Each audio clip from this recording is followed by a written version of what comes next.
The snow had just begun to fall when the last shots echoed across the edge of the Vosges Forest. It was late afternoon in November 1944. The American infantry company holding the ridge had expected the Germans to counterattack at dusk, but the firing that reached them was thin, scattered, and strangely brief. When the echoes faded, the forest settled into a kind of waiting silence, a silence that soldiers knew well, a silence that meant someone had stopped fighting. Private Daniel Cole stood inside a shallow foxhole, his breath rising in slow white clouds. He heard rustling in the trees ahead, not the sharp movement of patrols, not the distinct rhythm of boots running. Something softer, something deliberate. Then he saw shapes, gray coats, raised hands, helmets tilted forward under the weight of exhaustion. Germans, dozens of them, emerging not in formation but in a slow, uneven line. Cole signaled. His squad raised their rifles. The Germans stopped at the base of the slope. One man called out in English, "We surrender. No ammunition. No food." Cole scanned the tree line. No backup. No heavy weapons. No last-minute surprise. He nodded once. His squad moved in. They searched each man, collected rifles, removed bayonets. One prisoner, maybe 19, stared at the American rations hanging from Cole's pack meat, biscuits, a tin of peaches. The boy blinked as if seeing something unfamiliar. Cole offered the peaches. The boy froze, then accepted them with both hands, as if receiving something fragile. The column was marched to the rear. Snow thickened. The road turned to slush. The Germans walked in silence. The Americans watched them. Some wondered how they had fought this long. Others wondered what had kept them fighting at all. When night came, the prisoners were loaded into trucks. The engines hummed, the canvas flaps closed. The convoy began moving west toward France, then toward a waiting ship. The prisoners did not know where they were going. The guards said nothing. Only when the coastline appeared did the Germans understand they were leaving Europe entirely. The cargo ship that waited for them was immense. Its decks echoed with boots and shouted instructions. The prisoners were ushered aboard, given blankets, given soup, given water, things they had not expected. The voyage lasted nearly 2 weeks. Weather calm, watches kept, procedures followed, no mistreatment. Some of the prisoners began to speculate. Some believed they were being taken to a remote island. Some believed they were being traded. Others whispered that America wanted them alive for interrogation. But when the submarine nets parted and the ship moved into a wide, sheltered harbor, the truth became unavoidable. They saw a coastline with no ruins, no burned-out factories, no rubble, no sign that war had ever touched it. They saw cranes lifting crates in steady rhythm. They saw highways unbroken by shell fire. They saw fields that stretched farther than the horizon. "This is America," one prisoner whispered. Another corrected him. "This is what America looks like during war." The camp was located deep inland, flat land, mild air, wide sky. Guard towers marked each corner. Barbed wire framed the compound. But the barracks were solid, insulated, built with care rather than desperation. The prisoners were processed, one by one, their names recorded, their injuries treated, their clothes laundered. A Lutheran chaplain greeted them in German. He explained rules, he explained schedules, he explained rights under the Geneva Convention. Then he said something no prisoner expected. "You will not be mistreated here." Silence followed. Some prisoners nodded. Others remained still. A few looked confused, as if waiting for a hidden condition. None came. The first shock came during dinner. Standard U.S. Army rations. Hot food, generous portions, fresh bread. Some prisoners ate cautiously. Some ate as though they had not eaten in days. One man cried when he tasted real butter. A guard asked why. The man could not explain. Not in English, not in German. The emotion was not hunger. It was the realization that the war had lied to him.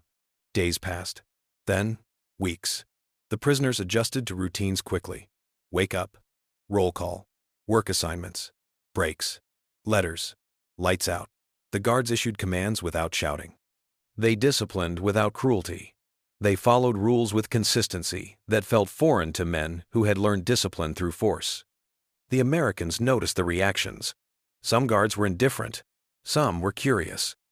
Some were former soldiers from the front who had memorized the sound of German machine guns and were still learning how to watch their former enemy eat at the same mess hall. The second shock came from the work details. Many prisoners were transported to farms outside the wire.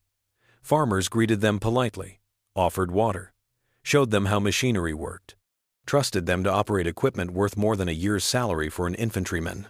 Sometimes the farmers' children waved at them. Sometimes the prisoners waved back. One prisoner, a sergeant from Bavaria, stared at a barn filled with tools and feed. "They leave it unlocked," he whispered. Another answered, "Because no one steals." The third shock came more slowly. It came from the libraries, the newspapers, the classrooms. The camp offered English lessons, attendance voluntary, but the rooms filled. The prisoners wanted to understand the country around them, understand why guards followed rules without brutality, understand why American towns glowed with lights at night while German cities lay dark under blackout curtains. They read American papers posted on bulletin boards, articles about elections, about factories expanding, about families sending Christmas packages overseas. They read headlines that revealed something they had not fully understood. America's war industry was producing more planes, more tanks, more rifles, more ammunition than the Axis combined. One prisoner muttered, "We never had a chance." Another added, "We were told America was weak, yet their strength is everywhere." It created tension inside the camp. Party loyalists whispered that the guards were manipulating them, that the abundance was staged, that the Americans were hiding their weakness behind illusions. But every day contradicted those theories. The water was clean. The food was abundant. The buildings stood. The factories ran. No illusion could be this consistent. Inside the barracks, ideological battles began. Loyalists threatened prisoners who spoke positively of America. They tried to reestablish internal control. They tried to punish dissent. The Americans monitored these conflicts, intervened only when violence erupted. One American lieutenant wrote in his report, "The Germans are discovering that our treatment is more dangerous to their ideology than our weapons." One incident changed the dynamic irreversibly. A prisoner on a work detail slipped and broke his leg.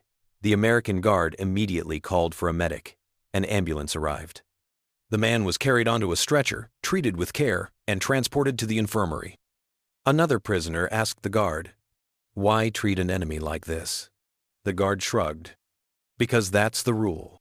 That sentence traveled through the camp like a current. For many prisoners, it was the moment ideology began to crack. The most controversial shock came from race. Some American camps were guarded partly by African American soldiers. For German prisoners raised under racial doctrine, the sight of black soldiers in uniform, armed, disciplined, and in positions of authority was destabilizing. They stared, whispered, tried to reconcile this with everything they had been taught. One black sergeant wrote in a letter home, "They look at me like I break their entire education." Yet the prisoners also observed that guards, black or white, followed the same rules, held the same authority, ate the same food. That contradiction lingered. Over months, the prisoners grew healthier. They gained weight. Their frostbite healed. Their routines normalized. And something else happened. They began writing letters that revealed their changing views. "Mama, they treat us better than our officers did." America is not what we were told. The guards follow the rules, all the rules. The country is rich. The people are calm. The war does not touch them. Some letters caused trouble inside the barracks. Loyalists called them betrayal. Realists called them truth. The Americans allowed the letters to go through. When the war ended in Europe, the camp did not erupt. It fell into silence, deep silence. Men sat on bunks, heads lowered, absorbing the news. Some cried. Some stared at walls. Some whispered prayers. Some remained expressionless. The guards watched quietly. Repatriation took time. Transportation networks strained by war took months to reorganize. Many POWs remained in the camps long after surrender. They were fed, paid, allowed to work. Some requested to stay longer. Not permanently, just long enough to save money or learn more English before returning to a ruined homeland. One POW told a guard, "Germany will be rubble. I want to return with something more than empty hands." Some requests were approved, some denied. But the pattern was clear. The prisoners were no longer eager to rush home. Not because they rejected Germany, but because America had shown them stability they had not experienced in years. When repatriation finally began, the prisoners lined up with their belongings: books, dictionaries, small carvings, camp currency, photographs with guards, English notes, and letters. Many shook hands with American soldiers. Some saluted. Some simply said, "Thank you." The guards never knew how to respond. The trucks rolled away. Dust settled over the empty yard. The guard towers stood silent. Years later, historians would debate the meaning of these camps. Some argued America was simply following Geneva regulations. Some argued America used treatment as psychological warfare. Some argued the United States wanted to demonstrate ideological contrast. Some argued it was all accidental, a byproduct of America's industrial power. But the men who lived in those camps carried a simpler memory, a memory composed not of theories, but of daily detail. Hot meals, warm beds, unbroken lights, consistent rules, unarmed farmers trusting enemy soldiers, black and white guards holding the same authority, letters permitted, libraries open, punishments rare, procedure constant. They had been raised to believe America was chaotic, decadent, violent. What they saw was order. What they saw was abundance. What they saw was stability. And what shocked them most was not kindness, but consistency. War had carried them across an ocean. America had shown them a different world. Germany had taught them obedience. America taught them comparison. Some returned home and rebuilt. Some returned home and questioned everything. Some returned home and never spoke of the camps again. But privately, almost all carried the same paradox. They had fought against America. They had surrendered to America. And inside the wire, they had witnessed America's power. Not in its weapons, but in its confidence. History would record the battles. History would record the speeches. But the truth that lived inside the camps endured in memory. A nation reveals its strength not only through war, but through how it treats the men who lost to it. And for thousands of German prisoners, that revelation reshaped the end of the war, more deeply than the battlefield ever could.